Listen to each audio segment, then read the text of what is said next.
نشر 74 برنامه ترانسفر در عمل باشد بیشتر موضوع سری مالک 6 توپ طلایی را سر کار میگیرد. هرچند که ما در خصوص اشتیاق رفتن مسی از بارسلونا بسیار میگیم، ولی نخست از نفران دیگر شروع میکنیم.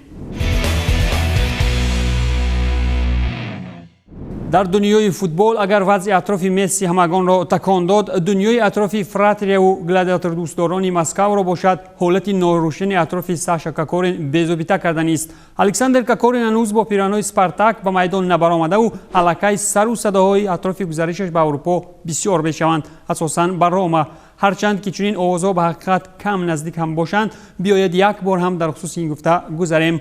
وابسته با آوازها سری کاکورین، نفری نزدیک به فیدون در اسپارتاک شامیل گازیزوف چنین میگوید: کاکورین به روما چرا نه؟ ما در خصوص گزارش‌ها در اروپا گفت و شنیدها داریم. اینجا باید گفت که سابق بازیگر زینیت به میدان نبرآمده الکی بهری رفتن از اسپارتاک اجازت هم گرفته است. با فکرم لوکویل نو پولهایش را حساب کرده برآمد که تا آخر مهلت شرطنامه الکساندر کمی میکنند. حوزه‌ها را شرط دادن نمیخواستم. آیا ما آماده هستیم که به اروپا جوابش دهیم؟ چرا نه؟ در خصوص گزارش به اروپا ما گفت و شنیدهای دقیق هم داریم. آورده از سامانه چمپیونات از سخنان گازیزوف اطراف توجه روما نسبت کاکورین. در خصوص این موضوع از پاشا فیل نمیسازیم، چرا که در چندین حالت واقعی رفتن به اروپا ساشا شرطنامه سرپول را انتخاب کرده بود و مشکل است گفتن که در 29 سالگی کسی در اروپا کاکورین را با اشتهای بلند پولیش واقعا هم خریداری کند. اگر از آوازها سری بازارکنی بارسا بازگویی کنیم، نیلونورها سابق هفتگانه منچستر یونایتد ممفیس دیپای را میخواهند بگیرند. نفری که با لیون در مرحله نیمه نهایی لیگ قهرمانها در مبارزه بود. حمله‌ور لیون وارد روی خط ترانسفری رونالد کومن گردیده. چطور موندو دپارتیو خبر میدهد جانب فرانسوی برای بازیگری خویش از بارسلونا 55 میلیون یورو طلبکار می شود. کومن با مهارت دیپای از نزدیک شناس است. رونالد ممفیس را در منتخب نیدرلندها تمرین داده بود، ولی نخست باید رونالد کومن مشکلات‌های کادری داخل بارسا را حل نماید. کومن الکی معلوم کرد که لوئیس سوارز، سرخیو بوسکتس و ژوردی آلبا در نقشه‌هایش به قول توغری نمیگیرند و باید در فرصت‌های کوتاه از در بیرون شوند. در خصوص تندبادی دیگری ترانسفر اطراف بارسا باشد بدتر میگوییم. پس از آنی که نام سوارز در روی خط بازیگران نوفورم برای کومن برآمد، رسوان اطلاع داد که کومن به سوارز زنگ زد و گفته بود که به اروگوئه احتیاج هم ندارد. از این رو با احتمالیت زیاد لوئیس سوارز بارسلونا را ترک میکند. پس از زنگ زنی کومن و سوارز، البته که این اروگوئه در خصوص آغازشوی جمع آمدهای تمرینی هم خبری نگرفته است. همین طریق روزهای نزدیک باشگاه‌ها برای قطع مولد قرارداد با هم وا میخورند. قرارداد فعلی سوارز باشد با بارسا سال 2021 انجام می‌یابد. در موسم قبلی لالیگا سوارز 28 بازی گذرانید که در آنها 16 گل زد و 8 پرتافت گل‌آور هم ارسال همدستگان نمود. پس از آنی که سخن‌ها سری نادرکاری سوارز برای کومن زیاد شدند، مارک اسپانی اروگوئه را بر عوض وان دی بک به آمستردام روان کردن است. دونی وان دی بک نخستین مقصد ترانسفری کومن در بارسا بوده.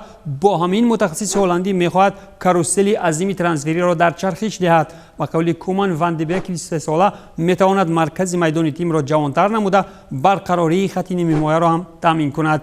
طبق معلومات مارکا به خاطر ارزش گرانتر وان دی بک و این هم 45 میلیون یورو می باشد، نیلونورها آماده‌اند که سوارز را وارد چنین ارتباط نمایند. بر ضمن سوارز بارسا همچنین می تواند از ایوان راکیتیچ و آرتورو ویدال هم خلاص شود.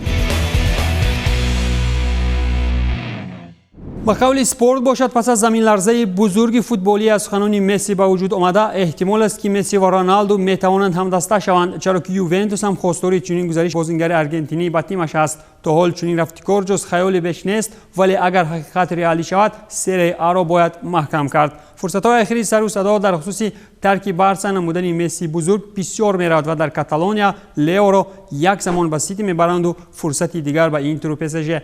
همچنین به قول اسپورت میان خریداران احتمالی لیو، مسی همچنین یوونتوس هم در بین درآمده است. مسی خود کلی مسند ورزشی را در بارسا گذرانده، شرطنامه فعلیش سال 21 به اتمام می‌رسد.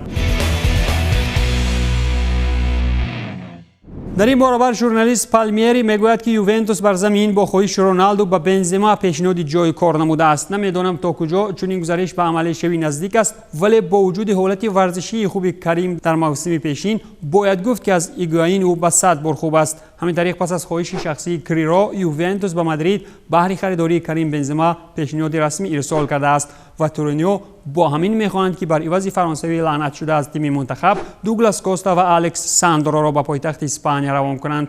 هرچند که کریم انتظار رفت بعدی کار است، مادرید عموما این پیشنهاد به وجه نآورده است.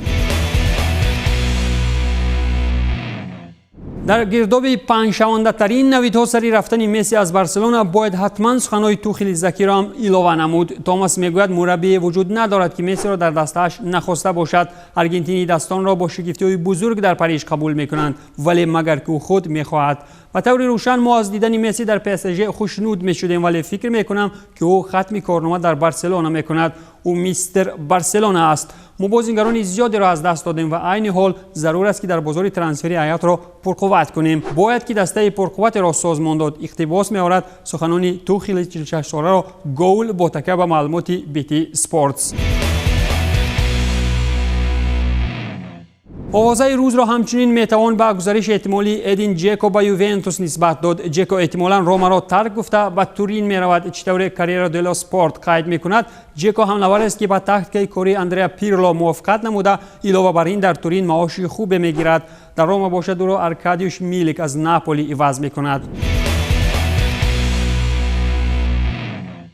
لیکوپی باشد بران است که پی اس جی میخواهد حمایتگری باواریا پاوار را به دست آورده. با همین نیت اشتراکچی فینال لیگ قهرمانان 2020 باز هم دسته را پرقوت‌تر کردن است. چطور لیکوپی میگوید پاریژی ها نسبت حمایتگری باواریا میجوین پاوار توجه خاصه داشته.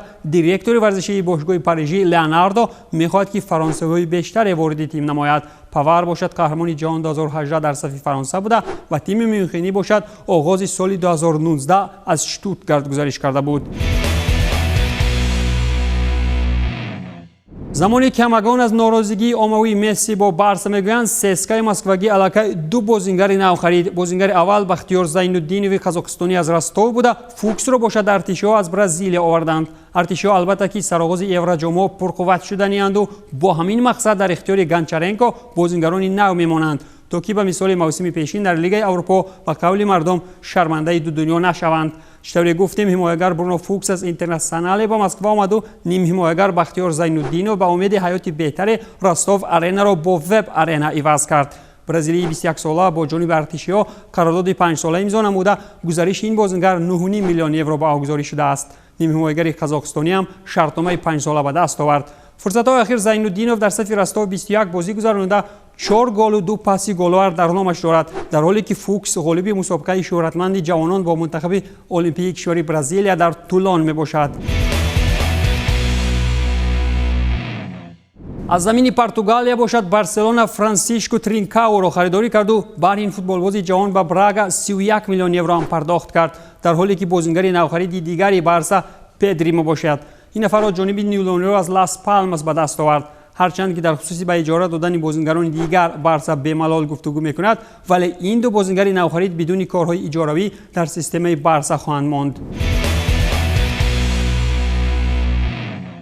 دوستان عزیز، در خصوص به طور عمومی خواهشی ترک بارسلونا را کردن لئو مسی را همین را گفتنیم که پس از تنفس‌های طولانی در سلسله فیلم با نام کامبک نیمار به بارسلونا، فوتبال دوستداران میتوانند سانتا باربارای فوتبالی دیگر را ببینند. باقی تنصت و پیروز بمانید. خیر.